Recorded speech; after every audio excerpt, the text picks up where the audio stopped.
अस्सलाम वालेकुम स्टूडेंट्स। तो जैसे बहुत सारे बच्चों के मुझे मेल आ रहे हैं, कमेंट्स आ रहे हैं और मैसेजेस आ रहे हैं।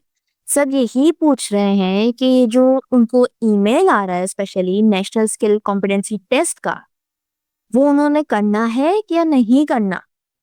अब देखो ये यहाँ पे कल ही पब्लिश हुआ है एलएमएस पे आपका नोटिस कि क्या है, ये मैंडेटोरी है यानी कंपलसरी है, लाजमी है, आपने करना है। यहाँ पे बताया गया है कि जितने भी एलिजिबल स्टूडेंट्स हैं यानी जो अलाउ हैं, क्वालिफिकेशन मीट करते हैं यूनिवर्सिटी के थ्रू, वो स्टूडेंट्स को एक क्या आया होगा, एक रजिस्ट्रेशन ईमेल आया होगा। वो स्टूडेंट इस वक्त 7th सेमेस्टर या 8 या किसी और ऐसे सेमेस्टर में, हायर सेमेस्टर में मौजूद होंगे।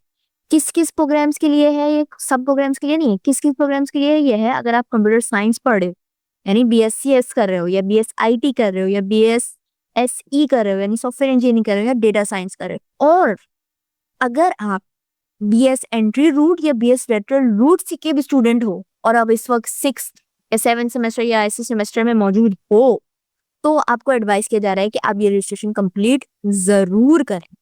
ठीक है। अब रजिस्ट्रेशन कंप्लीट करने के तरीके आपको यहाँ नीचे हैंडबुक दी हुई है, उसमें दिया हुआ है, आप उससे इजीली फॉलो कर सकते हो। मैं यहाँ अगले टैब में खोल के भी आपको एक दफा ओवरव्यू दे दूंगी।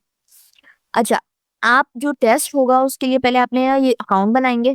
यहाँ पे अकाउंट बनाने के बाद आपने पासपोर्ट साइज तस्वीर एक अपनी अपलोड करनी है और सिटी सेलेक्ट करनी है, किस शहर में आप टेस्ट देना चाहते हैं। ऑब्वियसली जिस शहर में आप टेस्ट दे सकते हो वही सेलेक्ट करना। ठीक है, यहाँ पे मौजूद होगा। 20 मार्च है लास्ट डेट, उससे पहले आप इस पे अप्लाई कर चुके हैं, अपने अकाउंट बना चुके हैं। ये जो वीडियो ट्यूटोरियल दिया हुआ है ये तो शायद अवेलेबल नहीं है, मैंने पहले भी ओपन किया था। अच्छा, ये रिमूव हो गई है किसी वजह से वीडियो। खैर, अब वीडियो ट्यूटोरियल को भी छोड़ें, हम देखते हैं इसकी जो स्टूडेंट गाइड है उसमें सारे स्टेप्स दिए हैं। अब बहुत सारे बच्चे बोल रहे हैं कि भाई हमें करना है या नहीं करना है, डिग्री पे असर पड़ेगा नहीं पड़ेगा। तो फोकल पर्सन से भी हमने मालूमात कर लिया। आपकी यूनिवर्सिटी का जो फोकल पर्सन डिसाइड करा गया है, जो इसके थ्रू आपसे बात करेगा, टेस्ट में आपको डिसाइड करेगा कि आप एलिजिबल हो या नहीं, आप किससे थ्रू कॉन्टेक्ट में रह सकते हो उस टेस्ट के हवाले से, उन फोकल पर्सन से कॉन्टेक्ट किया गया है। और ये ईमेल है जिसकी मैं स्क्रीनशॉट दिखा रही हूँ आपको। तो ये फोकल पर्सन का ईमेल है, इनसे आप कांटेक्ट कर सकते हो, पूछ सकते हो टेस्ट के हवाले से आपने जो भी पूछना है। ठीक है, तो मैंने इनसे पूछा गया था कि क्या ये जरूरी है नेशनल स्किल टेस्ट, और कोई सिलेक्ट जो हुआ है स्टूडेंट अगर वो ना दे तो क्या होगा, डिग्री खत्म हो जाएगी, ये क्या होगा। तो रिप्लाई इन्होंने किया है कि भाई इसमें रजिस्टर करना मैंडेटोरी है और टेस्ट के लिए अपीयर होना भी मैंडेटोरी है, क्योंकि ये रिक्वायरमेंट है डिग्री की। ठीक है, जरूर करना है टेस्ट। अच्छा, डिटेल्स अभी मैं इसकी प्रॉपर फाइंड कर रही हूँ आपके लिए, जिसमें सिलेबस इंक्लूड हो, फॉर्मेट इंक्लूड हो, एग्जाम्पल्स इंक्लूड हो कि एग्जाम किस तरीके का आएगा। उसके बाद सेपरेट एक वीडियो में बना। फॉर नाउ ये जरूरी है, आप लोग रजिस्टर कर लो, इतनी मुश्किल बात नहीं है बेटा। अगर आप 7-8 सेमेस्टर के स्टूडेंट हो, ऑब्वियसली आपने 6 सेमेस्टर 3 साल तो आप कंप्यूटर साइंस पढ़े हुए हो, इतनी तो नॉलेज आप में होगी कि आप ये टेस्ट दे दो। और अगर नहीं है तो बेटा आप फिर ये वाली डिग्री क्यों ले रहे हो, आप किसी और इजी वर्क में चले जाओ। ये करने के बेनिफिट्स क्या क्या हैं ये भी बता दो। बेनिफिट्स बेसिकली आपको ऐसे हैं कि आपको सर्टिफिकेशन मिलेगी पेशा वालों की तरफ से और बहुत सी इंडस्ट्रीज की तरफ से, जो बेसिकली क्या होगा, इससे आपके लिए आसानी हो जाएगी कि आपको जॉब्स मिल सके, आपको इंटर्नशिप मिल सके। ये सारी चीजें करने के लिए आपके लिए बहुत आसानी हो जाएगी। अब किन किन फील्ड का टेस्ट होगा, यानी क्या क्या पॉसिबल टॉपिक्स है, कौन से टॉपिक्स का इसका टेस्ट होता है। टेस्ट होता है, कहाँ गया, मैं दिखाऊं इसको। अच्छा, ये दिया हुआ है कॉम्पिटेंसी एरियाज, किस किस का टेस्ट है। आपके पास data communication, computer network, linking, इन सब टॉपिक्स पे से 10% आएगा और 10% निकलेगा बाकी प्रोग्रामिंग के एरिया से। फिर डेटा स्ट्रक्चर, ऑपरेटिंग सिस्टम, ये सारे आपने कोर्स पढ़ चुके होंगे अब तक। नहीं भी पढ़ा तो आपके लिए अभी ये पढ़ लेना चाहिए और उसके बाद ही आप एलिजिबल हो गए इस टेस्ट के लिए। ठीक है, जिनको मैसेज आया है या ईमेल वो एलिजिबल है। जो ऑलरेडी 7-8 सेमेस्टर में हैं लेकिन उनके क्रेडिट आवर्स कम है, उन्होंने ये कोर्सेज नहीं पढ़े, उनको ये ईमेल भी नहीं आया होगा। ठीक है, तो आपने करने की जरूरत नहीं है। अगर आप एलिजिबल नहीं हो तो आप सिर्फ तब करो तब आपके पास ईमेल आया। ठीक है, बाकी आपको कोई भी क्वायरी फील होती है तो यहाँ फोकल पर्सन का ईमेल दिया है, आप उनसे कांटेक्ट करके कंफर्म कर सकते हो कि सर मैं एलिजिबल हूँ या नहीं हूँ। ठीक है, ये सिर्फ उन स्टूडेंट्स के लिए जो ये सब चीजें पढ़ चुके होंगे। टेस्ट होगा 4 से 5 तारीख के दरमियान, यानी 4 तारीख को और 5 तारीख को, इन दोनों तारीख को टेस्ट होगा, एक ही होगा, तो वो आपने देना लाजमी है। ठीक है, ये मैंने आपको कंफर्म कर दिया, और स्टूडेंट गाइड से मैं दिखा दूं कि अकाउंट कैसे वगैरह बनाना है। अकाउंट बनाने के लिए आपको वेबसाइट दी गई, यहाँ पे मौजूद है इनकी वेबसाइट। ठीक है, अब इस वेबसाइट पे जाओगे और वेबसाइट पे जाके आपने अपना अकाउंट क्रिएट कर देना है। ठीक है, यहाँ पे आप क्रिएट साइन अप पे करो, और फिर यहाँ से आपने अपना CNIC नंबर डालोगे, फिर और फिर कंटिन्यू करोगे, फिर आपसे पासवर्ड वगैरह पूछेगा, यहाँ पे दिया हुआ है, मैं दिखा दूं आपको। ठीक है, साइन अप पे पहले आपने अपनी क्या डालना है, आपने डालना है अपना CNIC नंबर, फिर कंटिन्यू पे कर दोगे क्लिक। उसके बाद ये बोलेगा कि अपने जो रजिस्ट्रेशन नंबर है ना, उसके आखिरी 2 डिजिट बताओ, यानी ये वर्चुअल यूनिवर्सिटी वालों के पास आपके पास रजिस्ट्रेशन नंबर होगी, उसके आखिरी 2 डिजिट क्या है वो डाल दो, फिर कंटिन्यू कर दो।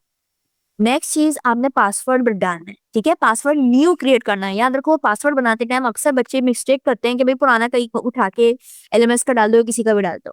ये रिक्वायरमेंट नहीं है, आपको स्ट्रॉन्ग पासवर्ड, ऐसा पासवर्ड कहीं राइट डाउन कर लें या याद रखें, वो यहाँ पे डालें। LMS का डालने की जरूरत नहीं है यहाँ पे। फिर आपका साइन अप करोगे, 2 दफा डालोगे, अकाउंट क्रिएट हो जाएगा। फिर साइन इन में जाओगे, ये देखो यहाँ पे आ रहा है ना साइन इन। जब आप सब कुछ कर लोगे ना, तो वापस ये पेज आ जाएगा, और फिर साइन इन का ऑप्शन दे रहा होगा। साइन इन के ऑप्शन पे क्लिक कर दो, तो देखो ये आपसे बोलेगा CNIC नंबर डालो, और जो पासवर्ड आपने यूज किया है अकाउंट क्रिएट करने के लिए वो डालो। बस आप साइन इन कर दो, फिर आपका आराम से लॉगिन हो जाएगा। लॉगिन होने के बाद आपको ऐसी शक्ल दिखेगी। यहाँ आपने पिक्चर अपने अपलोड करनी है, नाम वगैरह इसमें मेंशन होगा ऑलरेडी, क्योंकि वो LMS से ऑटोमेटिकली ले लेगा डिटेल्स। बाकी ईमेल, वर्किंग ईमेल जो आप यूज कर सकते हो, और स्टूडेंट वाला भी डाल सकते हो, लेकिन ना डालो तो अच्छा है, जीमेल का कोई अलग से डाल दो आप। और अपना मोबाइल नंबर, सिटी वगैरह, किस सिटी में आप चाहते हो टेस्ट देना वो डिसाइड करो, और फिर यहाँ पे आपकी जो लेटेस्ट क्वालिफिकेशन होगी ना, वो ऑटोमेटिकली खुद मेंशन हो रही होगी। अच्छा, याद रखो, ये सिर्फ VU वाले स्टूडेंट्स के लिए नहीं है, और यूनिवर्सिटी वाले स्टूडेंट्स के लिए भी ये चीज है मौजूद। उनको भी कहा जा रहा है कि वो भी ये टेस्ट देंगे। ठीक है, तो आप ये मत समझो कि VU के साथ नाइंसाफी हो रही है, भाई हमारे सिर्फ आपके साथ नहीं हो रहा है। ये HSC वालों ने निकाला है नया टेस्ट, जो कह रहे हैं कि सब बच्चों को देना चाहिए। अब ये बात भी सुन लो कि बहुत सारे मुल्क में अलग से अपने अपने स्किल टेस्ट होते हैं, और लाइसेंस टेस्ट भी होते हैं, जो अक्सर कंप्यूटर साइंस या इन सारी फील्ड वालों को देना होता है, इससे पहले वो क्वालिफाई वाले एलिजिबल बने तो इनको जॉब मिले। ये टेस्ट देने के बाद, ये जो HSC वालों ने निकाला है, इसके बाद क्या होगा, इसके बाद बेटा आप एक जो पूरा डेटाबेस है उसमें आप ऐड हो जाओगे, जिससे जो दूसरे सॉफ्टवेयर हाउसेज हैं वो देख सकते हैं, अच्छा ये स्टूडेंट है, ये बंदा है जिसके पास फला फला स्किल्स मौजूद है। वहां से आपको सेलेक्ट किया जा सकता है जॉब के लिए। कोई आप कहीं पर जॉब करने जाओ, आप कुछ भी लेने जाओ, क्योंकि आप सब लोग जानते हो कि आजकल कंप्यूटर साइंस की फील्ड में जब डिग्री लेते हैं स्टूडेंट्स, तो सब कहते हैं भाई जॉब नहीं मिल रही, कोई हमें हायर नहीं कर रहा, कोई हमें कुछ नहीं कर रहा। आपने टेस्ट किया हुआ होगा, आपका नाम लिस्ट में मौजूद होगा, तो जो एम्प्लॉयर है वो ज्यादा लाइकली आपको हायर करने का। आजकल का AI का जमाना चल रहा है, तो बहुत सारे लोग क्या करते हैं, पोर्टफोलियो खुद बनाने के बजाय AI से वर्क लिखवा लेते हैं या खरीद लेते हैं, कोई भी ऐसी चीज कर लेते हैं। यानी इंसान को प्रोग्रामिंग वगैरह कंप्यूटर साइंस कुछ खुद नहीं आती, तो इस वजह से दूसरे लोग हायर करने से पहले भी 10 बार सोचते हैं। इस स्किल टेस्ट से ये होगा कि आप पूरी रजिस्ट्रेशन में मौजूद होगे, आपके पास प्रूफ होगा, हाँ भाई ये स्टूडेंट वैलिड है, इसको आता है कुछ, तो आपको प्रेफरेंस दी जाएगी किसी भी जॉब मार्केट में या किसी भी अप्रेंटिसशिप में, किसी भी इंटर्नशिप में आपको प्रेफरेंस दी जाएगी कि हाँ आपको मैं हायर कर लूं। ठीक है, बजाय उस बच्चे को या उस स्टूडेंट को या उस इंसान को जिसके पास ये क्वालिफिकेशन नहीं है।